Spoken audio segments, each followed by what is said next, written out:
అయింది లోహిలీలా టీవీ ఛానల్కి స్వాగతం సుస్వాగతము. నేను మొన్న ఎప్పుడో లైవ్లో డిబేట్ మహిళా సంఘం వాళ్ళు డిబేట్ ఇచ్చారండి, అది చూశాను. దాని మీద నా అభిప్రాయం పంచుకోవడానికి ఒక వీడియో చేశాను, అది అప్లోడ్ చేశాను రాత్రి. దానికి ఏంటంటే షార్ట్ కింద రిలేటెడ్ వీడియో అని చేయడానికి అని చెప్పి చేస్తున్నానండి. ఇప్పుడు ఒకరికొకళ్ళు ఎంతసేపు తిప్పుకోవటం ఎక్కువైపోతుందండి. అంటే మగవాళ్ళు ఆడవాళ్ళని, ఆడవాళ్ళు మగవాళ్ళని. కానీ మనం ఎంత కాదనుకున్నా సంఘంలో బతుకుతున్నాము. మనం ఎంత తిట్టుకున్నా మగవాళ్ళు ఆడవాళ్ళతో ట్రావెల్ చేయాల్సిందే, ఆడవాళ్ళు మగవాళ్ళతో ట్రావెల్ చేయాల్సిందే. కానీ ఒకళ్ళ అభిప్రాయాలు ఒకళ్ళు గౌరవించుకుంటూ ముందుకు వెళ్ళాల్సిందే. ఇప్పుడు ఆర్టీవీలో ఒక కాలరు అభిప్రాయం నేను చూశానండి. ఆయన ఏం చెప్తున్నారంటే, ఆయన దుబాయ్లో ఉంటారంట. మగవాళ్ళల్లో డొమైన్ అనే ఎంజైమ్ ఉంటుంది.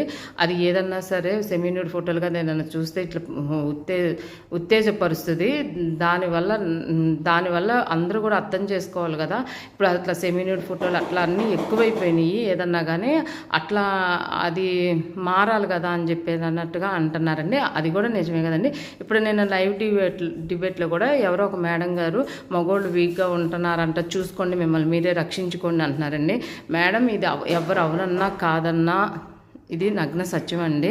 మగవాళ్ళల్లో అందరి కూడా కోరికల్ని కంట్రోల్ చేసుకోలేరండి. ఇప్పుడు భార్యాభర్తల్లో కూడా అనేక మంది, ఇప్పుడు ఒకళ్ళకి ఎక్కువ తక్కువ ఉండొచ్చండి, అట్లా కోరిక తీరకపోతే బూతులు తిట్టేవాళ్ళు చాలామంది ఉన్నారండి. కానీ ఒక్కొక్క మగవాళ్ళు అలా ఏమి ఉండరండి, సైలెంట్గా పడుకునే వాళ్ళు ఉన్నారు. ఇవన్నీ మేము అనుభవించి, అంటే నాకు తెలుసు కాబట్టి నేను చెప్తున్నాను, తెలియకుండా అయితే నేనేం చెప్పట్లేదండి. నాకు తెలుసు కాబట్టి చెప్తున్నాను.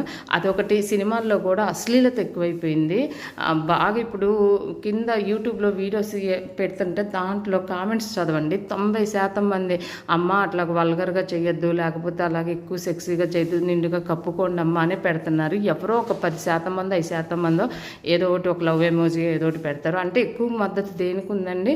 నిండుగా బట్టలు వేసుకోవటం, లేకపోతే కొద్దిగా సెక్సీగా కనిపించొద్దనే. కానీ డైరెక్టర్లు తీసుకొచ్చి జనాల మీద రుద్దుతున్నారేమో అనిపిస్తుందండి. ఇప్పుడు హీరోయిన్స్ చేత కూడా బాగా సెక్సీగా చేపించి సినిమాల్లో కానీ లేకపోతే బయట ఎక్కడన్నా కానీ, ఇప్పుడు సీరియల్స్లో కూడా చాలా వరకు పెరిగినాయండి ఇట్లాంటివి. అట్లా ఒకసారి ఆలోచించుకోవాలండి. ఇప్పుడు అట్లా ఎందుకు బలవంతంగా రుద్దటం ఎందుకు? బలవంతంగా రుద్ది సమాజం ముందుకు వెళ్ళిపోతుందని మనం అనుకోవటం ఎందుకు? సమాజం ఎక్కడ ముందుకు వెళ్తుందండి? మొత్తం అంతా చుట్టరికాలు కానీ బంధాలు కానీ మొత్తం చచ్చిపోతున్నాయండి. ఎవరి ఇష్టం వచ్చినట్టు ఇది నా ఇష్టం అని బతుకుతున్నాను అంటున్నారండి. అదొకటి. మంచి చెప్పేవాళ్ళని ఎప్పుడు కూడా మనం ఖండించకూడదండి. ఇప్పుడు చాగంటి గారు, గరికపాటి గారు ఉన్నారు. వాళ్ళ మాటలు వినేవాళ్ళు చాలా వేల మందిలో ఉన్నారు. ఒక్కళ్ళు విన్నా కూడా మంచిదే కదండి. ఇప్పుడు అట్లా మంచిని కట్ చేసుకుంటా, మంచి చెప్పే వాళ్ళని కూడా కట్ చేసుకుంటా వెళ్తే ఈ దేశంలో